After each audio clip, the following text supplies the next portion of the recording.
local. This is Fox 12 Now.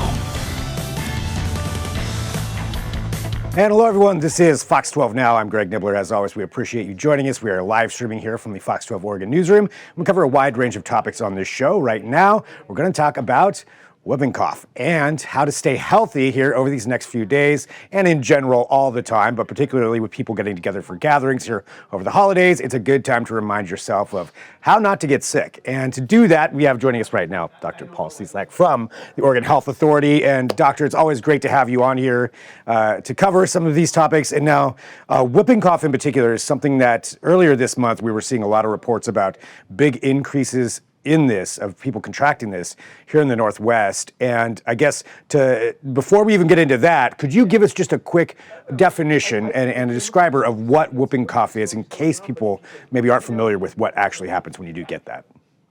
Sure.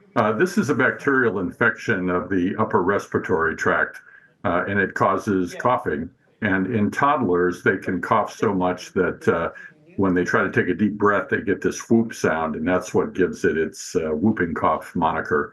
The medical name for it is pertussis. So it's a bacterial infection. The bacteria make some toxins that irritate the throat, and it causes fits of coughing. So, you may have a cold, you may cough some, but if you're finding that you're having long spells of no coughing and then a fit of coughing where you just can't stop coughing, and that's going on for a long period of time, that could be the whooping cough.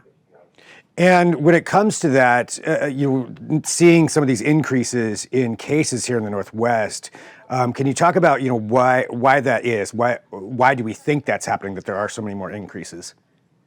Well, there's probably many reasons for it, and I can't pin them all down. One of the reasons might be that we had very low case rates during COVID when everybody was doing social isolation and wearing masks. Our case rates were really on the floor, unprecedented low levels. And so people didn't get their immune systems boosted the way they normally do. And it's really come back with a vengeance in 2024. We have our highest case count in 2024 since 1950. Wow. And, for most of us, it's going to be a nagging cough. It's the fits of coughing, the cough that lasts well beyond what a regular cold would last. But the ones we really worry about are the infants. They're the ones who suffer the most, who tend to end up in the hospital with it. And occasionally there's a fatality among infants.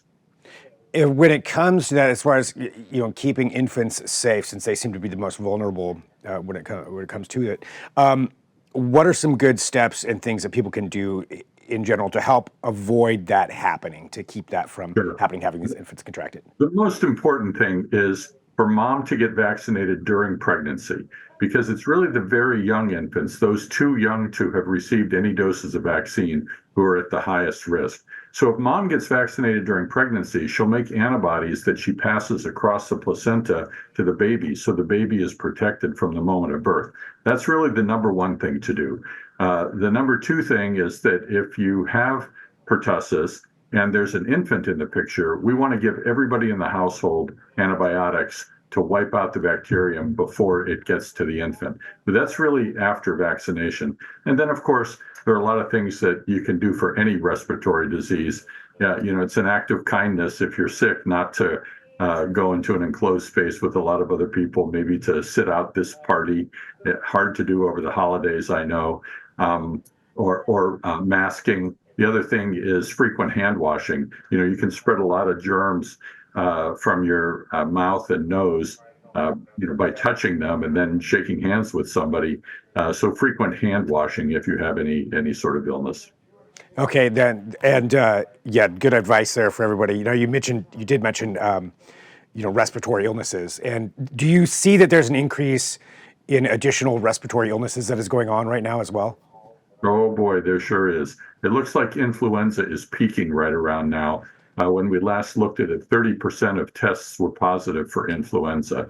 So a lot of flu going around just as people are getting together for the holidays. I expect influenza is going to peak this season, right around now, maybe over the next week or two, but it's very high. And COVID-19 has been going up as well. So a lot of coughing and runny noses out there right now.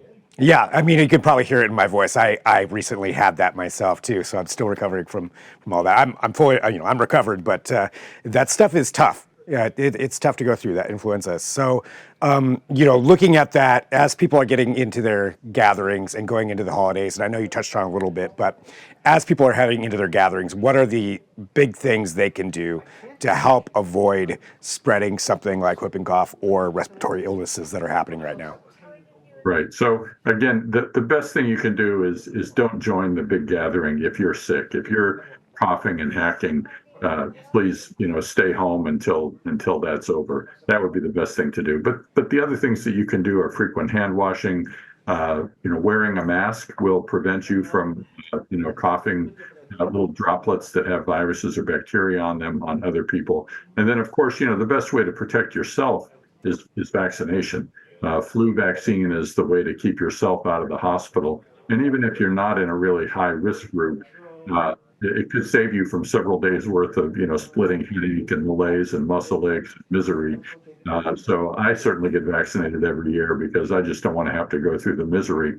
But we are seeing hospitals with more patients coming in with respiratory disease this time of year. And one of our big concerns is to protect those who are most vulnerable, the elderly and the infants. Well, anything else that you think is important for people to know? I mean, you've covered quite a bit right there on all of this, but any other thing that...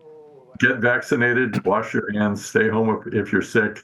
If you have to be with other people, wearing a mask can reduce the risk of transmission.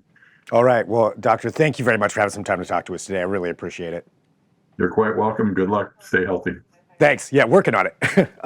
For everybody else who is watching too, this is Fox 12 Now, and we're talking about health for people. We're also going to be talking about health for your pets coming up. So bird flu is something that has been, we've seen some cases where felines are contracting that. There was in particular a pet cat here in Portland who did get bird flu and unfortunately passed away. So we're going to talk about that with the Oregon State veterinarian who's going to be joining us coming up at 1:30 p.m. of just some things that you should know, that you should, maybe that you should be concerned with, and things that maybe are less of a concern, but ways that you can mitigate some of those risks. So again, that's coming up at 1:30 p.m. Whatever platform you're on, join me then. I will talk to you then. I'm Greg Nibbler. This is Fox 12 Now.